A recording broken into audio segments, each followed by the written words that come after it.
8واں پارہ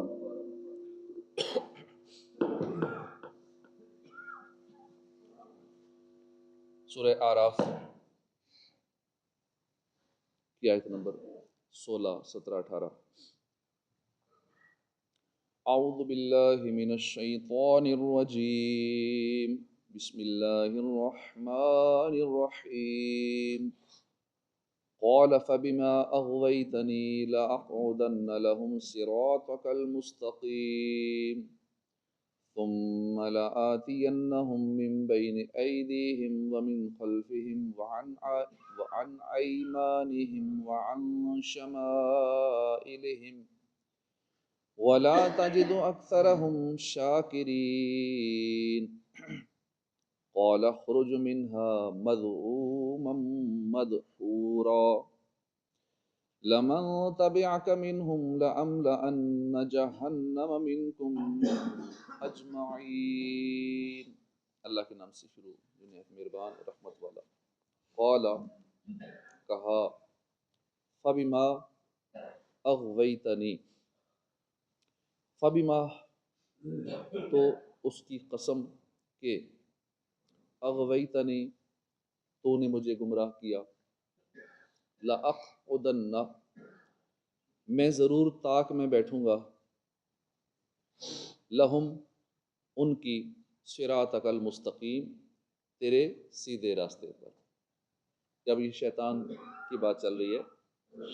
اس نے اب اللہ پاک سے کیا کہا کہ اللہ تو نے مجھے گمراہ کیا، اور کہا کہ جو بھی تیرے راستے پر ہوگا، جو بھی سیدھے راستے پر ہوگا، میں اس کی طاق میں بیٹھوں گا، اس کو سیدھے راستے سے ہٹاؤں گا۔ ثم لآتینہم من بینی، پھر لآتینہم میں ضرور ان کے پاس آؤں گا، من بین ایدیہم ان کے آگے سے، ومن خلفہم اور ان کے پیچھے سے، وعن ایمانہم ان کے دائیں سے، وعن شمائلہم ان کے بائیں سے، ولا تجد اکثرہم اور تو ان میں سے اکثر کو نہ پائے گا، شاکرین شکر کرنے والوں میں سے۔ قال اخرج، اللہ نے فرمایا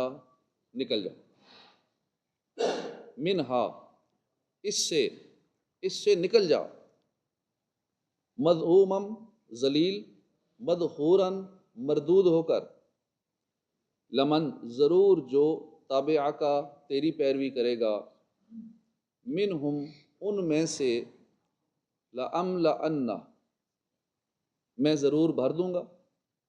جہنم کو بھر دوں گا، جو تیری پیروی کریں گے میں ان سے جہنم کو بھر دوں گا۔ منکم اجمعین تم سب سے، یعنی تمہیں بھی اور تمہاری پیروی کرنے والوں کو بھی سب سے جہنم کو بھر دوں گا۔ ترجمہ کنز العرفان۔ شیطان نے کہا مجھے اس کی قسم کہ تو نے مجھے گمراہ کیا، میں ضرور تیری راہ سے، تیرے سیدھے راستے پر لوگوں کی طاق میں بیٹھوں گا۔ اب شیطان نے یہاں گمراہ کرنے کی نسبت اللہ کی طرف کی۔ اس میں یا تو شیطان نے خود کو مجبور محض مان کر جبریہ فرقے کی طرح یہ بات کہی، جو یہ کہتے ہیں کہ انسان مجبور محض ہے، ایسا فرقہ بھی ہے جو کہتے ہیں انسان مجبور ہے، جو لکھا جا چکا ہے بس وہی کرنا ہے، تو کیا ضرورت ہے ہمیں کچھ کرنے کی، بس ہم تو وہی کرنا ہے جو لکھا جا چکا ہے، ہم تو مجبور ہیں، بس ان کا یہی ہے، تو جو پھر دل ہے کرتے رہتے ہیں۔ شیطان نے یا تو خود کو مجبور محض مان کر جبریہ فرقے کی طرح یہ بات کہی، جو یہ کہتے ہیں انسان مجبور محض ہے، وہ جو کچھ کرتا ہے اپنے اختیار سے نہیں کرتا، اور یا پھر اللہ تعالیٰ کی بے ادبی کے طور پر کہا، کیونکہ ہر شے اللہ کی قدرت و تخلیق سے ہوتی ہے، لیکن چونکہ بندے کے قصب و فعل کا بھی دخل ہوتا ہے، اس لیے حکم ہے کہ برائی کو اللہ کی طرف منسوب کرنے کی بجائے اپنے نفس کی طرف منسوب کرنا چاہیے۔ لیکن شیطان جو حضرت آدم علیہ السلام کا گستاخ ہو چکا تھا، تو اب اللہ کا بھی گستاخ بن گیا۔ معلوم ہوا کہ نبی کا گستاخ جو ہوتا ہے وہ بالآخر کھلم کھلا اللہ کا گستاخ بھی بن جاتا ہے۔ جیسا کہ اس دور میں ہم دیکھ رہے ہوتے ہیں کہ جو ولیوں کے گستاخ ہوتے ہیں وہ اس پاک کے بارے میں برا بھلا کہہ رہے ہوتے ہیں، اور اولیاء کرام کے بارے میں برا بھلا کہہ رہے ہوتے ہیں، وہ پھر حضور کی شان میں بھی پھر اس طرح کے معاملات شروع کر دیتے ہیں کہ حضور بھی یوں، حضور بھی یوں، آقا کی شان میں بھی عیب بیان کرنا اور لکھنا شروع کر دیتے ہیں۔ پھر بات یہاں تک نہیں ٹھہرتی، پھر کبھی قرآن کے ترجمے کہتے ہیں اللہ بھی جھوٹ بول سکتا ہے، اللہ نے یہ کیا، اللہ، پھر یہ کھاتے بھی شروع ہو جاتے ہیں، اور ترجموں میں موجود ہے ایسے لوگوں کے جن کے عقائد کا معاملہ پورا ہی آؤٹ ہے، ان میں یہ باتیں موجود ہیں، پروف موجود ہیں کہ ولیوں کے بھی گستاخ، پھر نبیوں کے گستاخ، اللہ کے محبوب کے گستاخ، اور پھر آخر پہ بندہ رب کا گستاخ ہو جاتا ہے، جو لائن سے ہٹ جاتا ہے۔ اینڈ اس کا پھر یہ ہوتا ہے کہ بالآخر وہ اللہ کا بھی کھلم کھلا گستاخ بن جاتا ہے۔ لَأَقْعُدَنَّ لَهُمْ صِرَاطَكَ الْمُسْتَقِيمَ، میں ضرور تیرے سیدھے راستے پر لوگوں کی طاق میں بیٹھوں گا، یعنی باپ کا بدلہ اولاد سے لوں گا، بنی آدم کے دل میں وسوسے ڈالوں گا، انہیں باطل کی طرف مائل کروں گا، گناہوں کی رغبت دلاؤں گا، تیری اطاعت اور عبادت سے روکوں گا، اور گمراہی میں ڈالوں گا۔ بعض کو کافر مشرک بنا دوں گا تاکہ دوزخ میں اکیلا نہ جاؤں بلکہ پوری جماعت کے ساتھ دوزخ میں جاؤں۔ ثم لآتینہم من بین ایدیہم، پھر ضرور میں ان کے آگے اور ان کے پیچھے اور ان کے دائیں اور ان کے بائیں سے ان کے پاس آؤں گا، اور تو ان میں سے اکثر کو شکر گزار نہ پائے گا۔ شیطان نے اپنے عزم کا اظہار کرتے ہوئے کہا کہ پھر میں ضرور بنی آدم کے آگے، پیچھے اور ان کے دائیں بائیں، یعنی چاروں طرف سے ان کے پاس آؤں گا، اور انہیں گھیر کر راہ راست سے روکوں گا تاکہ وہ تیرے راستے پر نہ چلیں، اور تو ان میں سے اکثر کو شکر گزار نہ پائے گا۔ حضرت عبداللہ بن عباس رضی اللہ عنہ فرماتے ہیں کہ سامنے سے مراد یہ ہے کہ میں ان کی دنیا کے متعلق وسوسے ڈالوں گا، اور پیچھے سے مراد یہ ہے کہ ان کی آخرت کے متعلق وسوسے ڈالوں گا، اور دائیں سے مراد یہ ہے کہ ان کے دین میں شبہات ڈالوں گا، اور بائیں سے مراد یہ ہے کہ ان کو گناہوں کی طرف راغب کروں گا، کیونکہ شیطان بنی آدم کو گمراہ کرنے، شہوتوں اور قبیح افعال میں مبتلا کرنے میں اپنی انتہائی صحیح خرچ کرنے کا عزم کر چکا تھا، یا وہ انسان کی اچھی بری صفات سے واقف تھا، یا اس نے فرشتوں سے سن رکھا تھا، اس لیے اسے گمان تھا کہ وہ بنی آدم کو بہکا لے گا اور انہیں فریب دے کر خداوند عالم کی نعمتوں کی شکر اور اس کی اطاعت و فرمانبرداری سے روک دے گا۔ حضرت صبرہ بن ابو فاقہ رضی اللہ تعالیٰ عنہ سے روایت ہے، تاجدار رسالت صلی اللہ علیہ وسلم نے فرمایا، شیطان ابن آدم کے تمام راستوں میں بیٹھ جاتا ہے اور اس کو اسلام کے راستے سے بہکانے کی کوشش کرتا ہے، اور کہتا ہے کہ کیا تم اسلام قبول کرو گے اور اپنے باپ دادا کے دین کو چھوڑ دو گے؟ لیکن وہ شخص شیطان کی بات نہیں مانتا، اسلام قبول کر لیتا ہے، تو پھر اس کو ہجرت کرنے کے راستے سے ورغلانے کی کوشش کرتا ہے، اور کہتا ہے کیا تم ہجرت کرو گے اور اپنے وطن کی زمین اور آسمان چھوڑ دو گے؟ حالانکہ مہاجر کی مثال تو کونٹے سے بندھی اس گھوڑے کی طرح ہے جو ادھر سے ادھر بھاگ رہا ہو اور اس کونٹے کی حدود سے نکل نہ سکتا ہو۔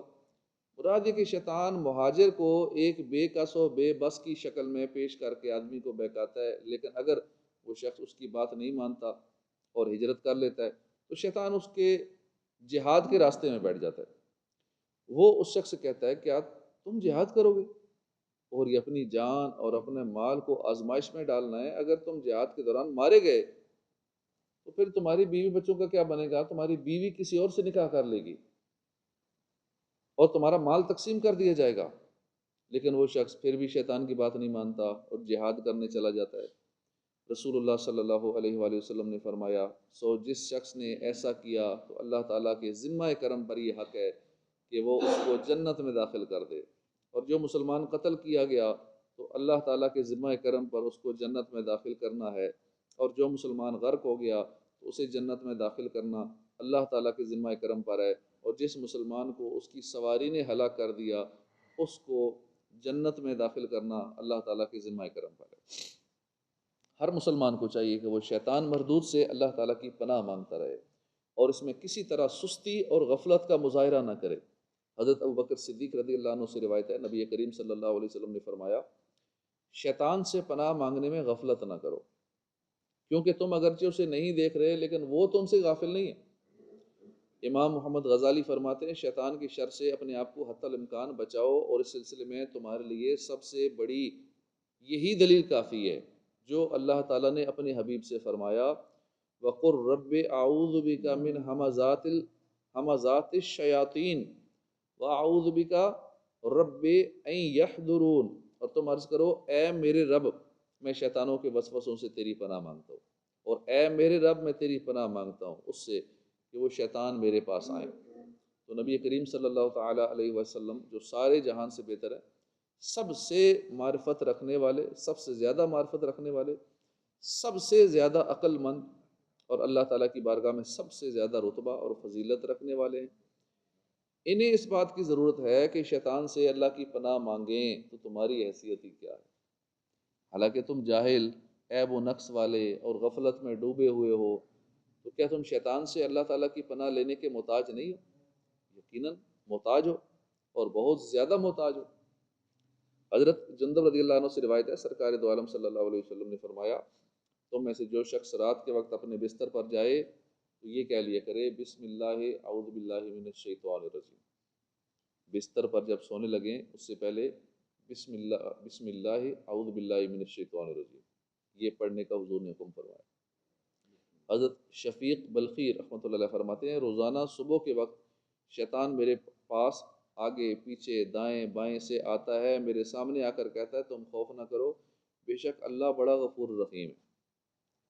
یہ سن کر میں یہ آیت پڑھتا ہوں وَإِنِّي لَغَفَّارٌ لِمَن تَابَ وَآمَنَ وَعَمِلَ صَالِحًا ثُمَّ اهْتَدَىٰ، اور بے شک میں اس آدمی کو بہت بخشنے والا ہوں جس نے توبہ کی اور ایمان لایا اور نیک عمل کیا پھر ہدایت پر رہا۔ مراد یہ ہے کہ اللہ تعالیٰ بخشنے والا تو ہے، لیکن اس آیت کے مطابق ان لوگوں کو بخشنے والا ہے جو توبہ اور ایمان و اعمال صالحہ والے ہیں، لہٰذا میں عمل سے بے پرواہ نہیں ہو سکتا۔ اور شیطان میرے پیچھے سے مجھے یہ خوف دلاتا ہے میری اولاد محتاج ہو جائے گی، تب میں یہ آیت پڑھتا ہوں وَمَا مِن دَابَّةٍ فِي الْأَرْضِ إِلَّا عَلَى اللَّهِ رِزْقُهَا، اور زمین پر چلنے والا کوئی جاندار ایسا نہیں جس کا رزق اللہ کے ذمہ کرم پر نہ ہو۔ مراد یہ کہ مجھے رزق کی فکر ڈال کر اللہ سے غافل نہ کر، کیونکہ رزق تو اسی کے ذمہ کرم پر ہے۔ پھر شیطان میری دائیں طرف سے آ کر میری تعریف کرتا ہے، اس وقت میں یہ آیت پڑھتا ہوں وَالْعَاقِبَةُ لِلْمُتَّقِينَ، اور اچھا انجام پرہیزگاروں کے لیے ہی ہے۔ یعنی مجھے اچھا کہنے کا کوئی فائدہ نہیں ہے، میں اچھا تب ہوں گا جب میرا انجام اچھا ہوگا، اور انجام اچھا تب ہوگا جب میں متقی ہوں گا۔ پھر شیطان میری بائیں طرف سے نفسانی خواہشات میں سے کچھ لے کر آتا ہے تو میں یہ آیت پڑھتا ہوں وَحِيلَ بَيْنَهُمْ وَبَيْنَ مَا يَشْتَهُونَ، اور ان کے درمیان اور ان کی چاہت کے درمیان رکاوٹ ڈال دی گئی۔ مراد ہے کہ نفسانی خواہشات سے دور رہنے میں ہی کامیابی ہے۔ تو اس طرح یہ اللہ والے شیطان کا مقابلہ کیا کرتے تھے کہ شیطان جیسا وار کرتا تھا یہ اللہ کے کلام سے اسی انداز میں شیطان کا جواب دیتے تھے، اس کا توڑ کرتے تھے۔ لیکن ان توڑوں کا پتہ ہوگا تو بندہ شیطان سے مقابلہ کر پائے گا، اللہ کی مدد سے عمل حال ہوگی تو شیطان سے مقابلہ ہو پائے گا۔ قال اخرج منها مذءوما مدحورا، اللہ نے فرمایا تو یہاں سے ذلیل و مردود ہو کر نکل جا، بے شک ان میں سے جو تیری پیروی کرے گا تو میں ضرور تم سب سے جہنم بھر دوں گا۔ فرمایا کہ تو یہاں سے ذلیل و مردود ہو کر نکل جا۔ آج فرشتوں میں ذلیل اور آئندہ ہر جگہ ذلیل و خوار ہو کر لعنت کی مار تجھ پر پڑتی رہے۔ معلوم ہوا کہ پیغمبر کی دشمنی تمام کفروں سے بڑھ کر ہے۔ شیطان عالم اور زاہد ہونے کے باوجود نبی کی تعظیم سے انکار پر ایسا ذلیل ہوا لَأَمْلَأَنَّ جَهَنَّمَ مِنْكُمْ أَجْمَعِينَ، میں ضرور تم سب سے جہنم بھر دوں گا، یعنی اے شیطان تجھ کو بھی اور تیری اولاد کو بھی اور تیری اطاعت کرنے والے آدمیوں کو بھی سب کو جہنم میں داخل کیا جائے گا۔ اس سے معلوم ہوا کہ دوزخ میں شیطان،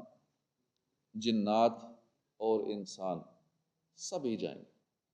اور اللہ تعالیٰ ان سے جہنم کو بھر دے گا۔ اسی چیز کو بیان کرتے ہوئے ایک اور مقام پر اللہ تعالیٰ ارشاد فرماتا ہے وَتَمَّتْ كَلِمَةُ رَبِّكَ لَأَمْلَأَنَّ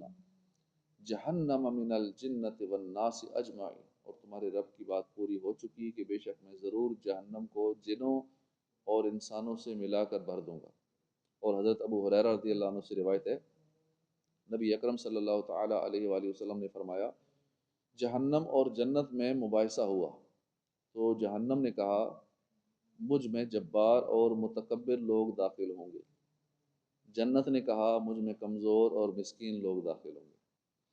اللہ تعالیٰ نے جہنم سے فرمایا تم میرا عذاب ہو،